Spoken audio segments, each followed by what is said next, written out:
Hey guys, we're here at Greenhouse Cafe.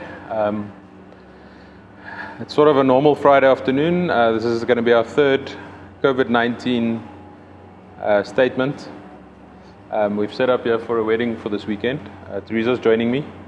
Ons gaan die ding in Engels doen, net omdat meeste Afrikaners kan Engels verstaan, maar daar's heel wat Engelse wat nie Afrikaans kan verstaan nie. So, dankie wifey dat jy my join.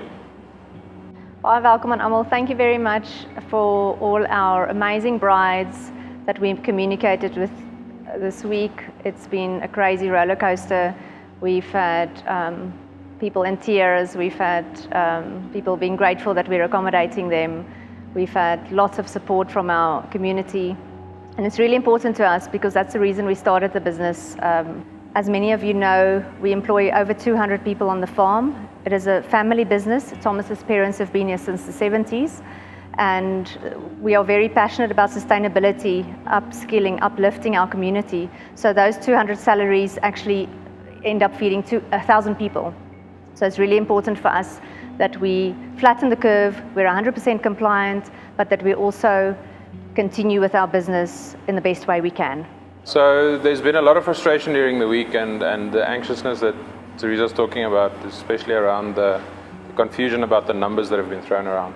On the one hand, we had gatherings of 100 people, and then a couple days later, we were told about liquor restrictions, that you can't sell liquor after 6 o'clock in the evening, and that restaurants and shebeens and taverns are now only allowed to serve 50 people at a time. And within that 50 people, you have to budget for your staff as well. So a lot of areas and a lot of people have confused the two issues and have now told couples that they can only get, for example, 30 guests together for a wedding. We have clarity on our side from the police in our area that these are two separate issues. If you're doing one, obviously, absolutely, a coffee shop selling liquor with an on-consumption license, you need to stop selling liquor at 6 o'clock in the evening. On the other hand, a gathering, a funeral, a wedding, that's something different. If you combine the two, yes, the numbers do clash. But if it's two separate issues, you need to manage them as two separate issues. So, for example, here at Greenhouse Cafe tomorrow, the coffee shop will be closed because we're going to be close to 100 people at the wedding. At Rosemary Hill, it's a little different. Venues are completely separate. But there again, we have to manage things carefully. So we have a scoreboard up. I don't know if you want to say something about that. Yeah, so we've obviously had to be very creative. Susan, you all know Susan, she's our manager at Rosemary Hill. She actually has a blackboard and she writes on there, we have 10 staff members on duty today. That means we have capacity for 40 people, and during the day she's going to continually update that to show that we are not going over the maximum capacity of 50, which is great. And with that being said, you'll see all over Rosemary Hill sanitizing stations everywhere. We are also giving our staff immune boosters in the morning when they come to work. We are also checking everybody's temperatures. So that is just some preventative measures from our side, which is great. Yeah, so as Theresa mentioned, the reason we're staying open is to ensure that the staff can still put food on the table. A lot of our staff are casuals, so if we shut our doors tomorrow, which will definitely be the easiest thing to do. To be honest, we can all spend time with our families, we can isolate, we can go mountain biking. That would be much easier than the stressful situation we're putting brides through. But we feel we are here to provide a service to the public.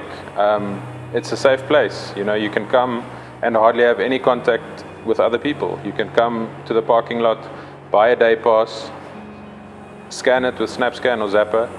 You don't even have to touch somebody, you don't have to hand anybody cash. Get on your bike and go ride on your own for 2 hours or 3 hours or however long you want to. Or you can come to the coffee shop. We've spaced tables very far apart. Waiters are extra vigilant. Sanitizing stations are up. We are really doing our best to make sure that we are not part of the problem. As I said earlier, the casuals, you know, these are people that rely on us for an income. We are obliged to make sure that everybody still gets something. With weddings being postponed, the guest houses are also empty.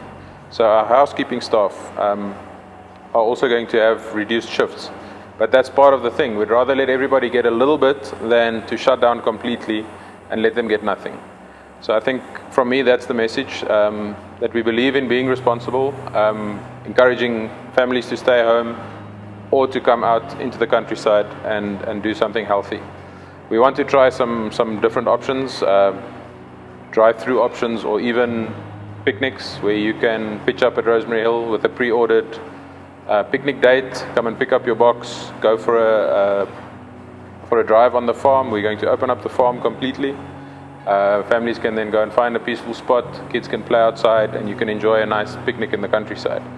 We'll do a little poll after this. In an hour or two, we'll post a poll to ask if people are interested in that type of thing.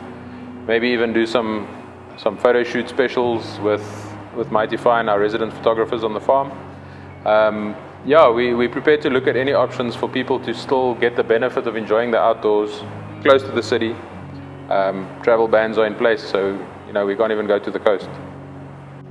Yeah, so everybody's staying over in Gauteng. Remember, we have a 200-hectare farm, loads of fresh air, lots of space, and an Accra branch park. We have 33 kilometers of mountain bike trails. There's really enough space for everybody to just come and enjoy and just de-stress a bit, get out of the house, but still, obviously, if you're feeling ill, if you have any symptoms, or if you've recently traveled, we do encourage you to please stay at home.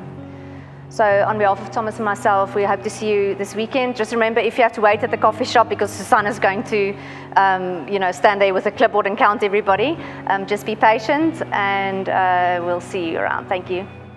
Yeah, so and from my side, I'll be standing outside selling day passes, so you don't even have to go into the coffee shop if you're really scared of the contact or the social interaction. That'll also make sure that more people can sit around inside. Yeah, from my side, I would love to see you guys out in the countryside, and we look forward to a nice weekend.